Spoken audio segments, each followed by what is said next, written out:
Allahu Allahu Allahu Allah. Ya ayyuhallazina amanu kutiba alaikumusiyam kama kutiba alal ladzina min qablikum la'allakum tattaqun.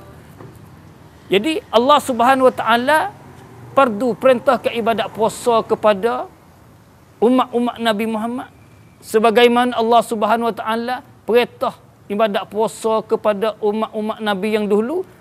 Tujuan apa? Hikmat apa? Iaitu supaya lahirkan sifat ketakwaan. Sifat ketakwaan itulah sebagai kemocok daripada ibadat puasa. Kemocok ibadat puasa adalah nak melahirkan, nak menimbulkan ketakwaan kita kepada Allah Subhanahu wa taala.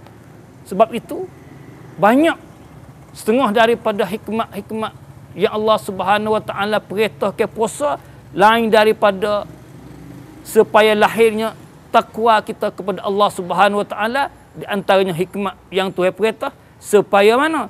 Supaya kita sedar, insaf.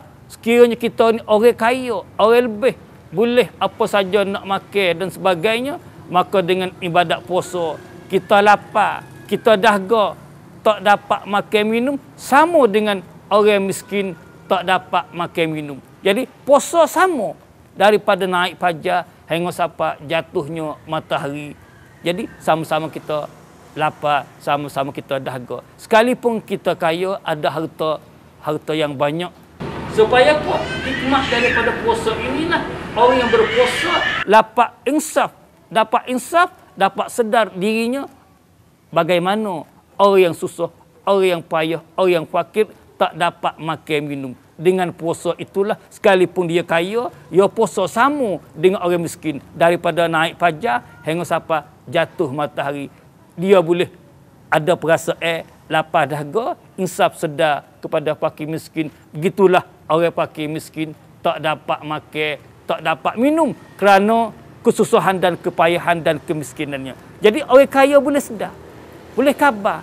Ini salah satu ibadat puasa yang Tuhan perintah. Sama taraf kedudukan orang kaya dengan orang miskin, tak boleh makan sama. Tidak ada perbezaan di sisi Allah Subhanahu wa taala kaya dan miskin. Inna akramakum indallah atqakum la'allakum tattaqun. Itu adalah sama di sisi Allah Subhanahu wa taala. Dengan itu Nabi Yusuf alaihissalam ketika orang tanya Nabi Yusuf berkenaan dia tu banyak berpuasa. Apa? Ia ni nabi lagi, seorang harta lagi, presiden di zaman tu lagi, dia tu raja di zaman tu. Tapi orang tanya dia, apa dia ni boleh banyak puasanya? Maka dia jawab, akhafu, aku takut iza syabba'tu, aku takut apabila aku kenyang, ayang sia ju'al ja'in, bahawa aku lupa akid orang yang lapar. Atau kama qala. Jadi Nabi Yusuf ditanya oleh kaum dia, apa dia tu banyak puasa?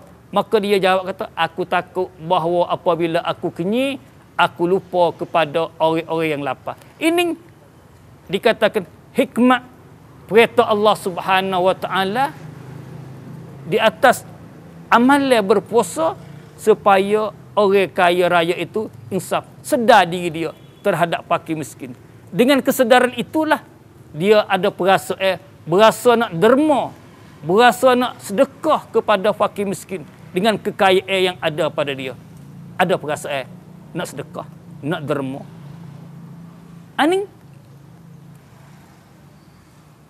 kebaikan, kelebihan yang ada sehubungi dengan amalan puasa yang dikatakan hikmah berpuasa, lahirnya kesedaran. Dan banyak yang ada dengan ibadat puasa sehingga Nabi kata sumu tasihu, puasalah nasya kamu sihat. Jadi puasa itu membawa kepada tubuh badan kita tu sihat. Maka dengan itu nak jadi sihatnya tubuh badan kita melalui ibadat puasa. Dan ibadat puasa pun kita kena ada cara supaya apa? lahir kesihatan. Ini kadang-kadang dengan puasa ni kita bermewah-mewah. Tidak ada sebalik hikmat puasa kata lagu lain, jadi kita laksana lagu lain. Oleh itu, dengan kedatangan Ramadan beberapa hari, kita rebutlah, kita bersungguhlah supaya kita dapat beribadat di bulan Ramadan, dan dengan ibadat Ramadan kita berpuasa, tubuh badan kita pun sihat, segar. Al-aqlu salim fil jismi salim. Akal yang waras pada tubuh badan yang sihat. Itu nak sihatnya Nabi kata sumu, puasa, tasihu, nascaya kamu sihat. Tapi kita kena mengikut cara peraturan kita puasa dan cara kita berbuka dan sebagainya. Makin ni kita, orang panggil, kena ikut peraturan Islam. Mudah-mudahan kena betul dengan kita berpuasa. Ni kadang-kadang kita sedia nak sambut Ramadan ni, bermewah-mewah makin ni. Kadang-kadang membawa kepada bazirnya makin ni kita. Itu dilarang oleh Allah Subhanahu Wa Taala. Itu dilarang oleh Allah Subhanahu Wa Taala. Siapa tangga bazir makin ni. Apa? Lagu mana? Macam mana tubuh badan kita nak sihat? Kerana kita berbuka puasa tidak mengikut peraturan-peraturan yang dikehendaki oleh Allah Subhanahu Wa Taala. Sedangkan Nabi kata sumu tasihu, puasa nascaya kamu sihat. Kadang-kadang dengan sebab kita puasa ni membawa kepada penyakit, kerana apa? Kita makan terlalunya. Manis-manis saya terlalu, kita banyak mengisi ke dalam perut tubuh badan kita. Itu merupakan satu kerusakan. Sebab itu kita berpuasa sambut Ramadan yang akan tiba ini, kita usahalah baik di segi ibadat di bulan Ramadan, baik di segi makan ni yang kita akan makan untuk Ramadan, untuk kita berbuka, untuk bersahur, maka kita sederhana dalam makan ni. Jangan terlampau. Dia terlampau makan ni terlalu kini membawa kepada satu penyakit juga. Jadi luput hikmah, luput rahsia amalan ibadat puasa, iaitu salah satunya kesihatan kita. Begitulah sikit sebanyak yang kita bertemu di kali ini tentang menyambutkan ketibaan Ramadan. Mudah-mudahan dengan kedatangan Ramadan ini kita dapat beramal lagi dan beribadat lagi kepada Allah Subhanahu Wa Taala. Man qama ramadana imanan wa ihtisaban ghufira lahu ma taqaddama min zambi aw kama qala.